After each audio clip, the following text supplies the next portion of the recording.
Ambassador Thierry Mathieu is no stranger to Asia, as well as having worked as the Director General for Asia and the Pacific at the French Ministry of Foreign Affairs. He has previously been posted to China, the Philippines and Myanmar, and has traveled to Thailand several times. Speaking to Thai PBS World at his official residence, which dates back to the 19th century, His Excellency discussed his experience and the strategic importance of the region.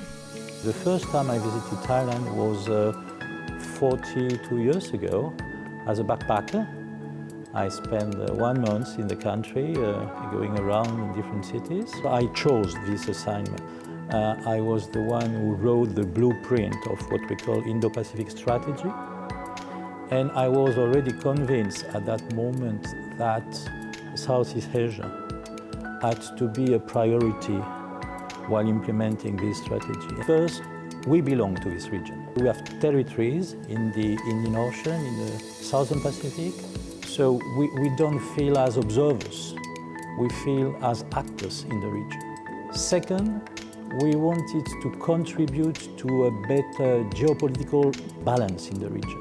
Indo-Pacific is important because it's the place in the world where everything happens. I mean, economically, politically, geopolitically, culturally also. And Thailand, for me and for us, for France, is a very important country because you have a key role within Southeast Asia.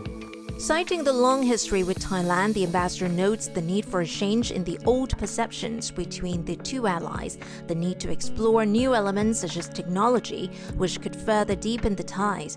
When you think about France in Thailand, I'm sure you think about tourism, gastronomy, and luxury products. When you think about Thailand in France, you think about gastronomy, tourism, and history. That's fine. But I think our two countries are much more than that. And this leads us to try to change the mutual image we have of each other and to talk maybe about technology, innovation, infrastructure.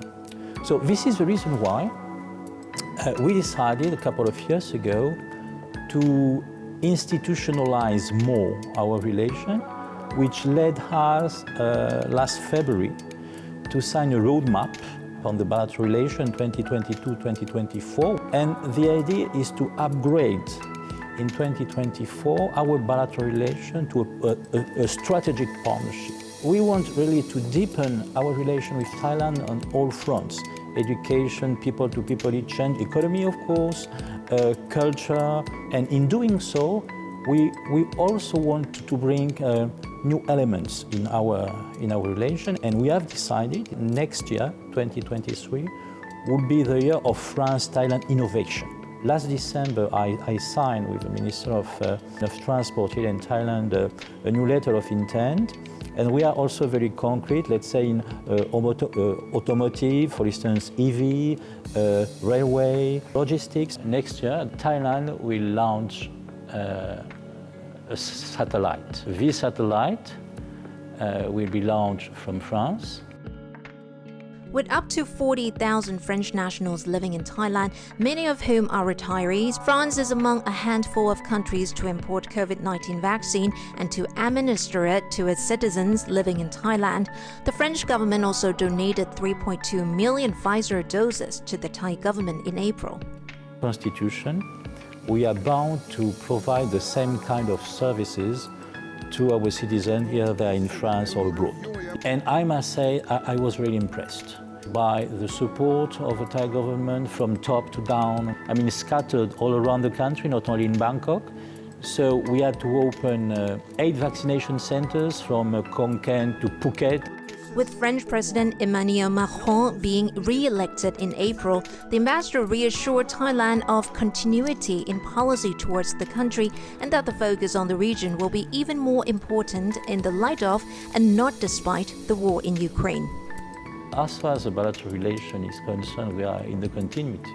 some people could have the feeling that because we have this war in Europe, France and Europe will refocus on European challenges. Well, it's not the case because actually this war has impacts everywhere in the world, including here in Asia.